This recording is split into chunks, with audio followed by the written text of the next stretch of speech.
Namaskar physios, I hope you are doing well. Today I will discuss some vacancies. ठीक है, vacancies of physiotherapist. ठीक है, तो ये जो वैकेंसीज हैं ये साई में निकली हुई हैं. साई की फुल फॉर्म क्या है? Sports authority of India. ठीक है, invite application for the post of performance analyst. ठीक है, पोस्ट का नेम क्या है? Performance analyst. ठीक है, फिजियोथेरेपी ऑन कॉन्ट्रैक्ट बेसिस. ये जो वैकेंसी है ये कॉन्ट्रैक्ट बेसिस है. और ये जो वैकेंसी है ओबीसी कैटेगरी की 4 हैं और ईडब्ल्यूएस की 1 है. ठीक है, मैं यहाँ पे आपको एक इम्पोर्टेंट बात बताने जा रही हूँ. अगर यहाँ पे ये सैलरी देंगे आपको 60,000. ठीक है, कितनी देंगे? 60,000 पर मंथ. तो एनुअल की जो इनकम होगी आपकी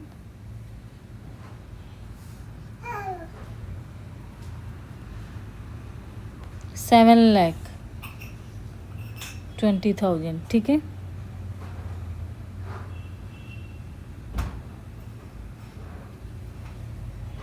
एनुअल इनकम होगी आपकी.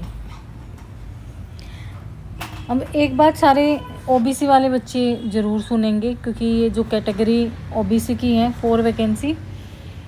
जैसे कि जो एम्स है, एम्स में 30 एज लेते हैं. तो अगर ओबीसी का सर्टिफिकेट लगाते हैं तो वहाँ पे 3 साल की हमें क्या मिल जाती है? कंसेशन मिल जाती है. ठीक है, एज में 3 साल, तो 33 तक हम भर पाते हैं. पर इस वैकेंसी में जो एज है वो है 40 ईयर्स. कितनी है? 40 ईयर्स. अब जो बच्चे यहाँ पे ओबीसी के एम्स का एग्ज़ाम नहीं भर पाते हैं और जो बच्चे जैसे क्लिनिक पे लगे हुए हैं, लगता है कि क्लिनिक से हमें मूव ऑन करना चाहिए, तो वो बच्चे हैं ना, एक बार साई का ये फॉर्म ज़रूर फिल कर लें. इससे आपको क्या बेनिफिट मिलेगा? देखो, आप एक तो आपको जॉब मिल जाएगी, दूसरा आपका जो फाइनेंशियल है वो भी अच्छा हो जाएगा, क्योंकि जो इनकम है वो भी अच्छी होएगी. और साई का जो एक्सपीरियंस है, स्पोर्ट्स में जो एक्सपीरियंस है वो अच्छा हो जाएगा. और इस ईयर के साथ साथ यहाँ जॉब करने के साथ साथ फिर आप क्या कर सकते हो कि एम्स जो सेंट्रल गवर्नमेंट में लगे होते हैं उनको क्या कर देता है? और रिजर्वेशन दे देता है एज की. ठीक है, तो यहाँ पे आपको ना 8 साल की और रिजर्वेशन मिल जाएगी एम्स की. तो आप साई में जब आप ज्वाइन कर लें तो उसके बाद आप यहाँ पे एनओसी दे के आप अपनी एक एप्लीकेशन दे के आप बता सकते हैं कि भाई मैंने अपना एम्स का भी फॉर्म डाल रखा है. ठीक है, एक एनओसी लेके उनसे और अपना फॉर्म भर दो और अपनी तैयारी कंटिन्यू करते रहना, और फिर आपका फॉर्म फिल हो सकता है. तो ऐसा आपके साथ हो सकता है. और अच्छी जॉब है, कॉन्ट्रैक्ट बेसिस जॉब है. कॉन्ट्रैक्ट वाले कभी भी परमानेंट भी हो सकते हैं, ज़रूरी नहीं है कि कॉन्ट्रैक्ट पे ही रहेंगे. पर ये कि जो ईयर जो है, देखो कॉन्ट्रैक्ट में पहले 1 साल ही लेते थे, बट अब की बार इन्होंने क्या कर दिया है, ये जो कॉन्ट्रैक्ट है ये 4 ईयर्स का है. कितने? 4 ईयर्स का. तो अगर कोई चाहता है कि इस वैकेंसी में, कई बार क्या होता है कि बच्चे कॉन्ट्रैक्ट बेस का देख के छोड़ देते हैं, पर मुझे ये ठीक लग रहा है, क्योंकि आप इसमें अगर ज्वाइन कर लेते हैं तो आपका ऑप्शन खुल जाएगा एम्स में जाने का. जो बच्चे एज अबव हो चुके हैं, जैसे कि मैं हो चुकी हूँ. ठीक है, अबव एज हो चुकी हूँ. ठीक है, तो जैसे कि मैं अगर चाहूँ तो मैं इस फॉर्म को फिल कर सकती हूँ. फिर मुझे क्या है कि एम्स का फॉर्म भरने में रिजर्वेशन मिल जाएगी. ठीक है, जैसे कि आप मान लो कि ओबीसी कैटेगरी मेरी है और मेरी जो उम्र है वो 36 हो चुकी है. ठीक है, और मैं एम्स का एग्ज़ाम नहीं दे पा रही हूँ, तो मुझे यहाँ पे वर्क करते करते अगर एम्स का भी फॉर्म भरना है, क्योंकि एम्स फिर जो सेंट्रल गवर्नमेंट में वर्क किए हुए हैं, स्टेट गवर्नमेंट में वर्क करते हैं या कहीं और अथॉरिटी ऑफ इंडिया में वर्क कर रहे हैं, तो उनको फिर एज रिलैक्सेशन देता है। ठीक है, अगर आपको नहीं पता है तो आप एक बार दोबारा से जो मैंने वीडियो बनाई है एम्स वैकेंसी की, वहाँ पे एज क्राइटेरिया देखना। ठीक है, दोबारा से तो उन्होंने कितने साल का एज क्राइटेरिया दे रखा है, तो इस चीज़ का आपको बेनिफिट हो सकता है यहाँ पे। ठीक है, अब देख लेते हैं कि इन्होंने क्या क्या एलिजिबिलिटी को मांग रखी है। देखो सबसे पहले तो ना ये जो सीरियल नंबर है ना 7/, ये याद रखना आप। ठीक है, अपनी डायरी में नोट कर लेना। और 23/1/2025 को ये अपडेट की थी, और इसकी जो लास्ट डेट है वो है आपकी 10 फरवरी 2025। ऐसे करें। देखो साई क्या है, साई एक ऑटोनोमस ऑर्गेनाइजेशन है। देखो ये आपके लिए मैं नॉलेज के लिए बता रही हूँ। ये मान लो कि ये भी आपसे क्वेश्चन पूछ सकते हैं स्पोर्ट्स में। तो साई जो है ये ऑटोनोमस ऑर्गेनाइजेशन। ऑटोनोमस क्या है, जैसे कि KVS स्कूल है। ठीक है, KVS स्कूल, केंद्रीय विद्यालय जो स्कूल्स होते हैं, ये भी क्या है, ऑटोनोमस है। हमारा जो एम्स हैं जितने भी, ये भी क्या है, ऑटोनोमस है। और साई भी हमारा क्या है, ऑटोनोमस, जो कि ये किस में आते हैं, सेंट्रल गवर्नमेंट में आते हैं। ऑटोनोमस ऑर्गेनाइजेशन क्या है कि ऑटोनोमस ये एक संगठन है, क्या बोल सकते हैं, संगठन।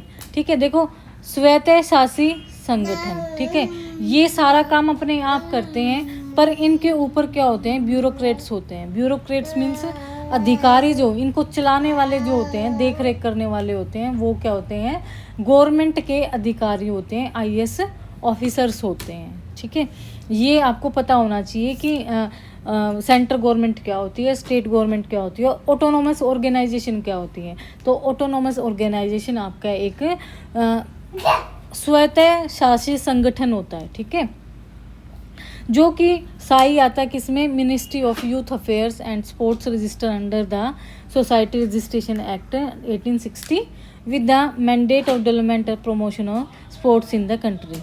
Sai main objective today is achieve excellence in sports and train. ठीक है, अब आगे और कोई पढ़ने की ज़रूरत नहीं है। तो ये आपको पता लग गया कि ऑटोनोमस बॉडी कौन सी होती हैं। अब करते हैं कि इन साई के, ठीक है, साई के कितने सेंटर हैं।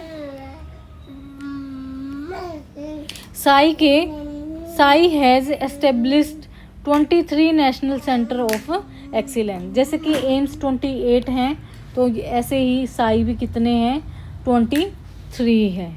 ठीक है, अब करते हैं यहाँ पे बात हम कि जो पोस्ट है, देखो maximum period contract 4, maximum period of 4 years.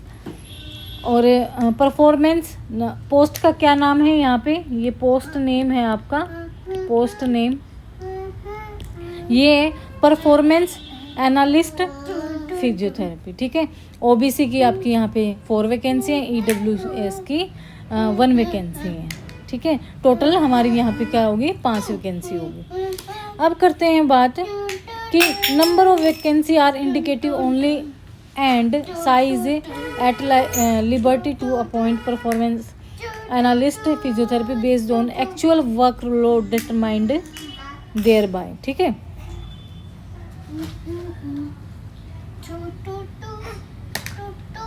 अब ये बता रहे हैं it is clarified that neither the initial place of posting nor any subsequent place of posting shall under any circumstances whatsoever vest any right against transfer and Sai alone shall have the final say in this regard। ठीक है,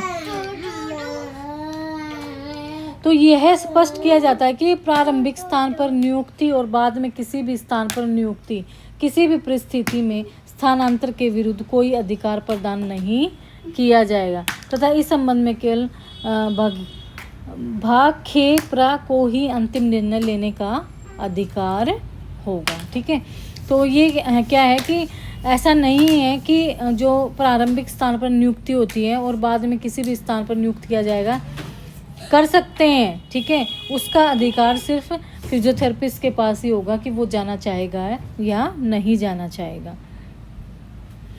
अब candidate who fulfill the eligibility criteria and experience may submit their application. They prescribe self-attested photocopies, certificate documents, passport size photograph and sign online portal पे। तो यहाँ पे आपको जो form fill होगा वो क्या होगा, आपका ऑनलाइन होगा। और कहाँ पे, साई के पोर्टल पे।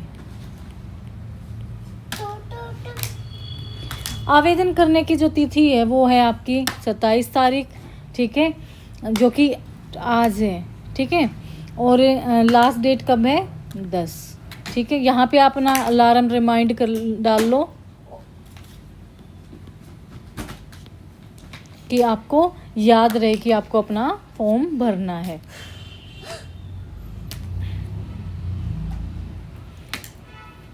और यहाँ की जो वेबसाइट है, रिक्वायरमेंट रिलेटेड जो क्वेरी है वो आप ईमेल कर सकते हैं recruitmentscell.sai@government.in पर।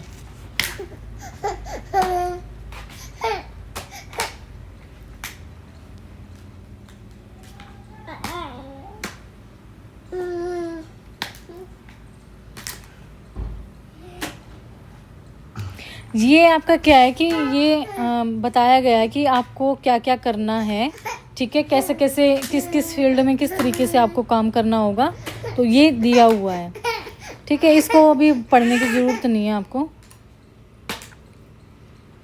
Education qualification and desire work experience, देखते हैं कि जो इनकी एजुकेशन क्वालिफिकेशन इन्होंने क्या मांगा हुआ है। तो इन्होंने दिया हुआ है कि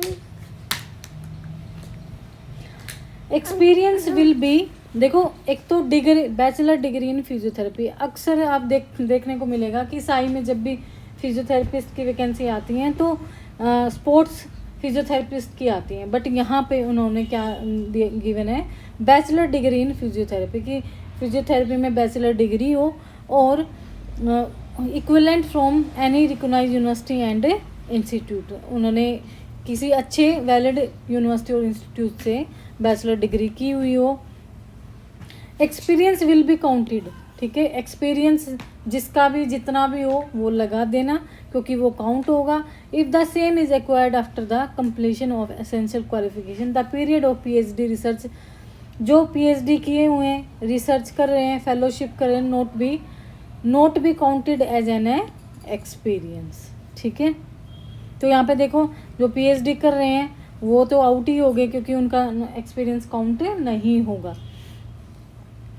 The final merit list will be based on the score obtained in the interview only.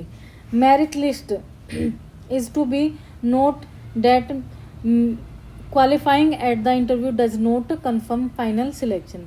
Separate merit list will be prepared purely on the basis of marks obtained by the candidate in an interview.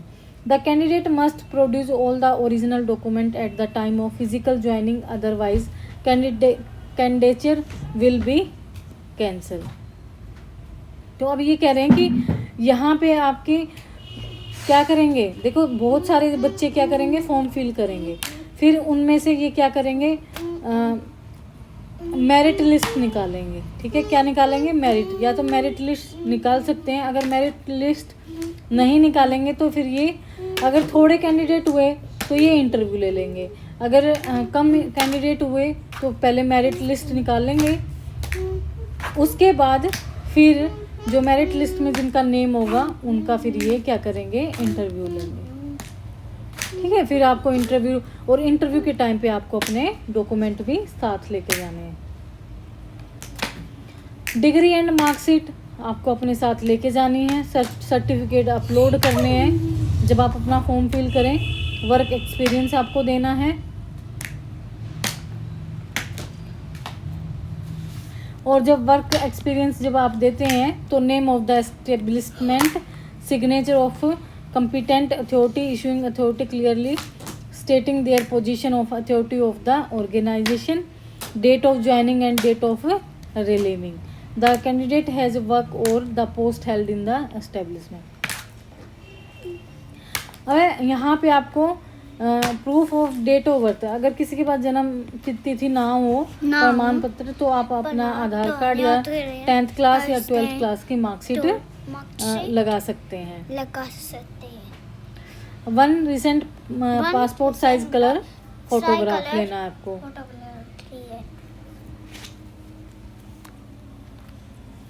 अब ये इन्होंने बताया है कि who can apply, कौन apply कर सकता है। Application are invited only from Indian, जो भारत का निवासी है वही ये फॉर्म फिल कर सकता है।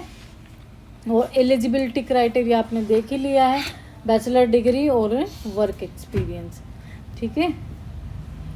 Order of document is as a follow, candidate detail document और date of birth, marksheet post graduate degree certificate post graduate course, marksheet और ग्रेजुएशन डिग्री कोर्स, जो भी है आप अपना सारा जितने भी डॉक्यूमेंट, आपकी हायर क्वालिफिकेशन है, जितने भी डिग्री हैं, जितने भी एक्सपीरियंस है, आप वो सारे यहाँ पे लगा सकते हैं। और कोई भी जो गेम्स है आपने वॉलेंटियर एज ए वॉलेंटियर या कहीं और वैसे खेलों में वर्क किया है तो आप उसका डॉक्यूमेंट सपोर्टिंग लगा सकते हैं।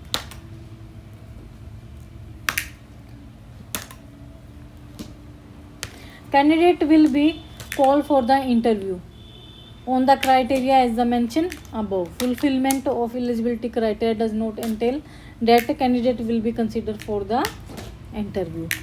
So selected candidate will be required to produce the original certificate mentioned in application at the time of joining. Joining के टाइम पे आपके पास सारे ओरिजिनल डॉक्यूमेंट होने चाहिए। Failing to the submit the required certificate in original at the time of joining will be lead to cancellation of, अगर कोई भी document बेकार मिला, ख़राब मिला या मिसमैच हुआ तो वो आपका वहीं पे ही कैंसिल कर देंगे।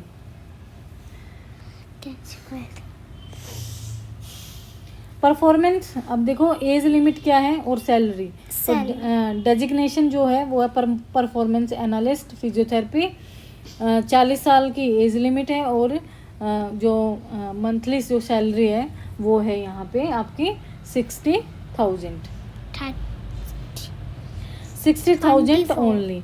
इन्होंने ये भी बताया है कि मैं पहले ही बता देती हूँ कि जो TADA एकोमोडेशन ट्रांसपोर्ट फैसिलिटी जो भी गवर्नमेंट की साइड से मिलती है वो ये नहीं देंगे। और OBC जो बच्चे हैं OBC, वो क्या है कि OBC का अपना सर्टिफिकेट ज़रूर अपना सबमिट करेंगे तभी आपके काउंट होएगा आपका एप्लीकेशन फॉर्म। और अगर कोई 40 इयर्स भी हो गए हैं, ठीक है,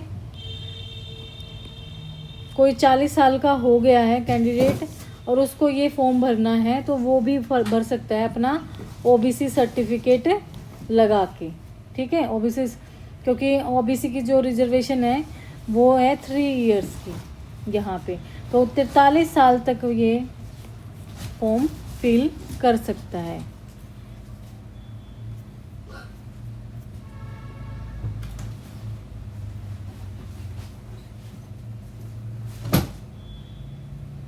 ये अदर अलाउंसेस जो होते हैं सेंट्रल गवर्नमेंट के, TADA accommodation, residential, phone, convenience, transport, personal staff, medical reimbursement, HRA, LTC, ये वुड बी एडमिजिबल, ठीक है। तो ये भत्ते जो हैं ये शामिल नहीं होंगे। इंक्रीमेंट, वेतन वृद्धि, performance of the selected candidate would be continuously reviewed and their increment will be considered on the basis of a periodic review. Annual increment up to 7% based on the recommendation given by the reporting officer and review committee and as per the procedure laid down by SAI will be applicable. तो ये कह रहे हैं कि जब आपका period जितना हो जाएगा, जैसे कि 1 साल हो जाएगा तो नेक्स्ट ईयर आपका 7% आपका सैलरी में रिव्यू कर दिया जाएगा और नेक्स्ट ईयर 2026 में आपका 8वां वेतन शुरू आने वाला है, 8th पे कमीशन,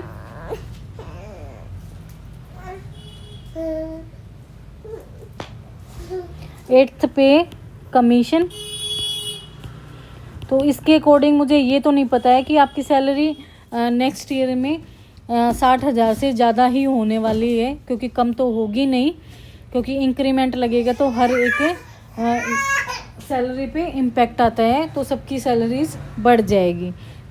और 7% ये जो एनुअल इंक्रीमेंट होता है उससे ये सैलरी को बढ़ा देंगे। तो ये कि आप 60,000 पे अगर ज्वाइन करते हो तो 1 साल के बाद वो बढ़ भी जाएंगे।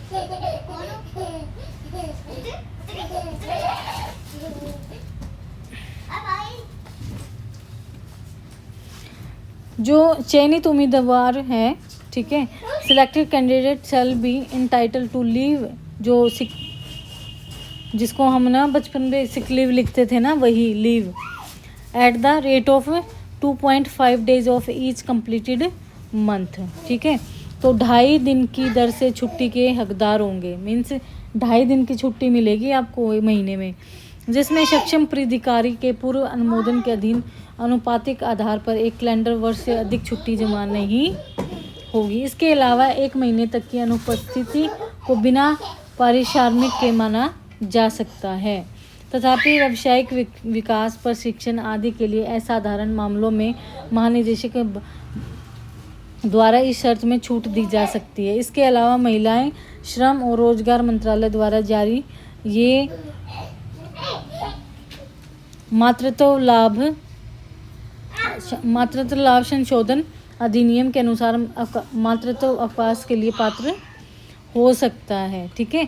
साथ ही एक कैलेंडर वर्ष में अप्रयुक्त छुट्टी समाप्त हो जाएगी और अगले कैलेंडर वर्ष में इसे आगे नहीं बढ़ाया जाएगा, ठीक है।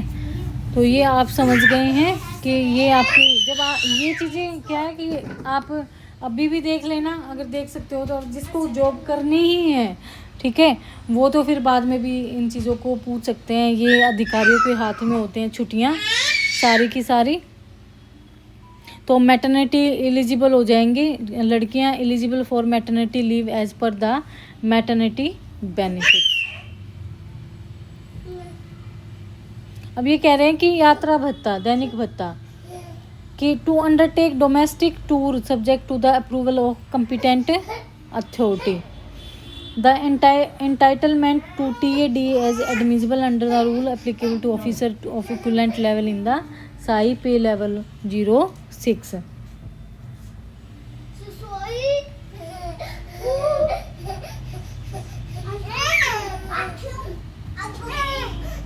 ठीक है, जो घरेलू जो घूमने जाते हैं, ठीक है, उनके अनुसार अधिकारियों पर लागू होते हैं। जहां महानिदेशक DG SAI where DG SAI is the opinion that necessary और expedient so to do it may be by order and for reason to recorded in writing relax any provision of these rules. तो ये आप ना जब join करोगे तब ये आपको सारी चीज़ें बताई जाएंगी, ठीक है, आपको बिल्कुल क्लियर किया जाएगा। और नहीं भी करेंगे तो अपना क्लियर कर लेना सारे के सारे।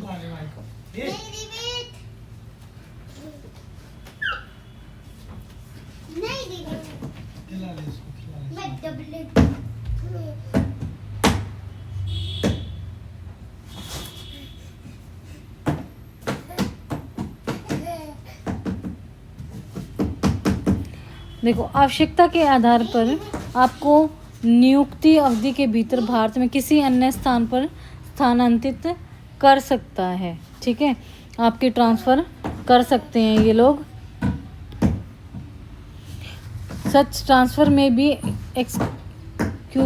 executed with immediate effect and the decision of SAI shall be treated as final in this regard, ठीक है। तो स्थानांतरित तत्काल प्रभाव से किया जा सकता है। इस संबंध में भाखेप्रा का निर्णय अंतिम माना जाएगा। कॉन्ट्रैक्ट जो है ये आपका स्टैंड टर्मिनेटेड ऑटोमेटिकली, अपने आप जैसे 1 साल होगा अगले साल वो एक्सटेंड हो जाएगा।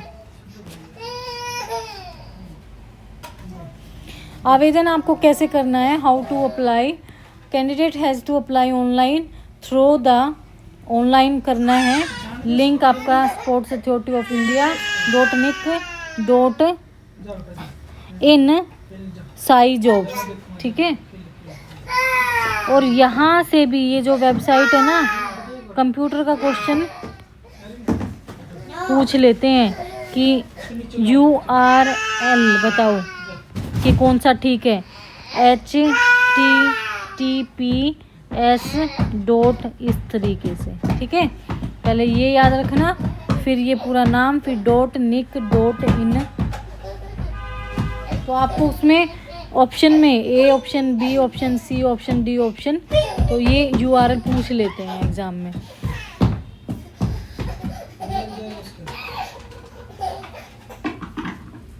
अपनी ईमेल आईडी देनी है आपको जन्म तिथि देनी है, एक्सपीरियंस देने हैं, फोटोग्राफ्स देना है, ठीक है। स्कैन कॉपी,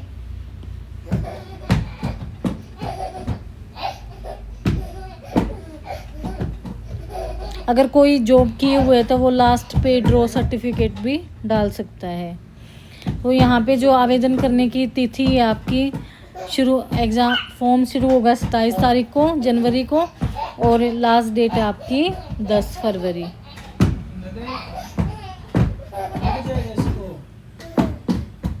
और जो आपके डाटा है, ठीक है, जो आपकी रिपोर्ट है पूरी, ये गोपनीय रखी जाएगी।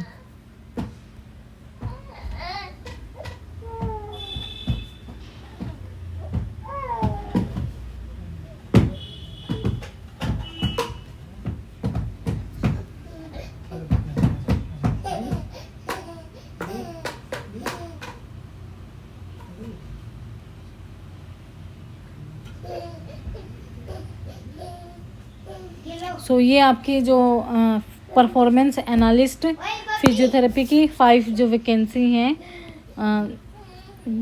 OBC 4 and EWS 1।